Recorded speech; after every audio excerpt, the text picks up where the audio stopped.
Okay, let's kick off this explainer with an ancient enigma that is, well, it's pretty much the ultimate contrast to our modern, everyday reliance on technology. Today, we're exploring the prophetic scriptures of India, specifically the Bhavishya Malika, and we are going to focus intensely on a profound, frankly terrifying future event that centers around an unearthly sound. It's known as the Bhairavi Daak. Just imagine this for a second. A sudden, completely inexplicable failure of absolutely all our modern technology, followed almost immediately by complete and total darkness.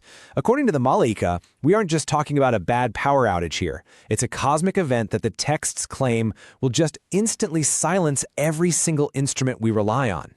You see, the Bhavishya Malika, specifically in a text attributed to the 16th century saint Achyutananda Das, outlines this as a very precise future timeline. We're looking at a forecasted 7 days of darkness. And during this week, everyday technology, things like radios and wireless communications, they just simply cease to function, meaning humanity is left without any scientific warning whatsoever for what the texts claim is coming next. Now, before we get into the heavy details of this cosmic sound, it definitely helps to know exactly how these ancient teachings even reached us today.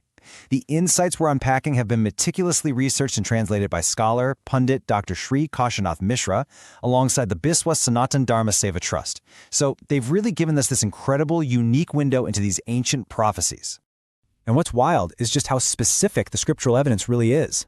The original odious sloka pinpoints exactly where the first terrifying signs of this global phenomenon are going to emerge. It names Bhuvaneshwar, on a Tuesday, in the month of Chaitra.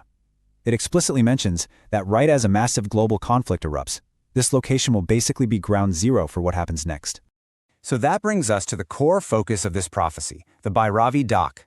The text describes this as the immense cosmic roar of Mother Bhairavi, who is a fierce form of Mahakali, the goddess of time and destruction. It's described as this unearthly sound just blasting from the void, completely shattering the silence of that week-long darkness. But here's the catch. It isn't just a loud noise. The Bhavishya Malika reveals that this sound is actually designed to act as an inescapable spiritual audit for all of humanity. To set the stage for this roar, you have to understand the environment. The Malika describes a sharply bracketed period of exactly 7 days where neither the sun nor the moon will rise. It creates this terrifying black hole effect that is prophesied to envelop the entire Earth. It's a blackout so complete that, as the scriptures say, even a dog will not be able to see its own home. Because the darkness, well, that's really just the beginning. The Bhavishya Malika describes unimaginable environmental chaos kicking off all at once. We're talking about extreme temperatures soaring to 70 degrees Celsius.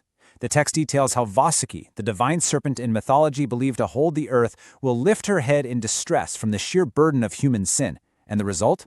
Global earthquakes hitting a devastating 18.5 on the Richter scale. Add to that 49 fierce winds literally uprooting great mountain ranges, and meteors just raining down from the sky. So right in the middle of all this geological and cosmic destruction, the Bhairavi Daak echoes out. But this raises a huge question, right? How can a sound so massive that it shakes the literal earth act as an intelligent, selective filter?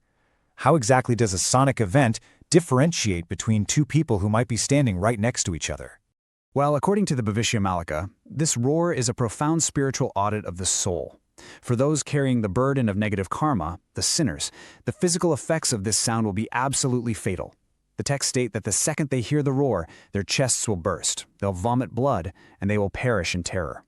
But for the true devotees who have taken refuge in the divine, they are completely shielded. The roar will be entirely inaudible to them. They will literally just sit there in blissful silence, probably wondering why the people around them are suddenly collapsing. And the scriptures are absolute on this point. The Bhavishya Malika declares that this divine sonic weapon is designed exclusively for the destruction of the wicked, offering a perfect, impenetrable shield to the righteous. It's essentially describing a mechanism of cosmic justice delivered directly through sound waves from the void.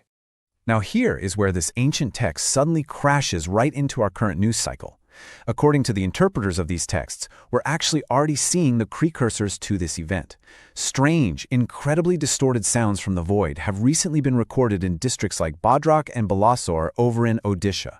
The sources claim these loud anomalies are literally warning signs from time itself, Mahakal, signaling that the great cosmic roar is fast approaching.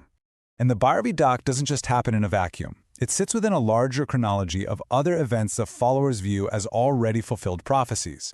I'm talking about the Great Cyclone of 1999, the recent falling of the Nilachakra flagstaff at the Jagannath temple, and a very specific green lightning phenomenon recorded just before the devastating earthquakes in Turkey. According to the Bhavishya Malika, these are all escalating signs leading toward a massive global conflict, projected to happen around 2027. So, feast with 18.5 Richter earthquakes, 70-degree heat, falling meteors, and a deadly cosmic roar targeting the wicked, we have to ask the most practical question possible. What specific method of protection do the scriptures actually offer to us?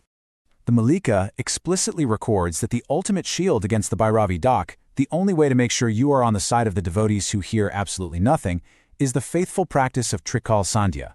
This is a mandatory spiritual discipline and prayer performed 3 times a day. It's designed to unify the chakras, aligning your body's energy centers. And according to the text, this practice grants absolute divine protection against all of these impending calamities. By following a precise spiritual pathway, the text assures that devotees will be safely guided right through the destruction. It involves taking refuge in Sanatan Dharma, the eternal spiritual path, chanting the divine name of Madhav, and, as we mentioned, faithfully practicing Trikal Sandhya daily. Doing this is said to allow a person to miraculously survive the roar, and that survival is the key to transitioning into a new world of peace, known as the Satya Yuga, which the text suggests will begin to dawn right after all this upheaval. Because after the intense destruction and the 7 days of darkness have finally passed, the Bhavishya Malika describes a radically transformed future. It envisions India becoming a true global sanctuary. The surviving world will unite under one rule, guided by the 5-colored flag of Lord Kalki. That flag represents truth, peace, kindness, forgiveness, and friendship, essentially establishing a brand new era of harmony across the entire globe. To really grasp this entire timeline, we definitely owe a great debt to the Biswa Sanatan Dharma Seva Trust. Their dedication to preserving the Bhavishya Malika is exactly what allows us to study this urgent, ancient blueprint for the future today. So I want to leave you with one final thought to ponder today. When our modern scientific instruments fail, when the sky goes totally black, and the true cosmic audit of the Bhairavi Daak finally breaks the silence, which side of the roar will your soul be on? It is a deeply fascinating and honestly sobering look at what these ancient scriptures promise is just over the horizon. Thanks for joining me on this explainer. Keep questioning and keep learning.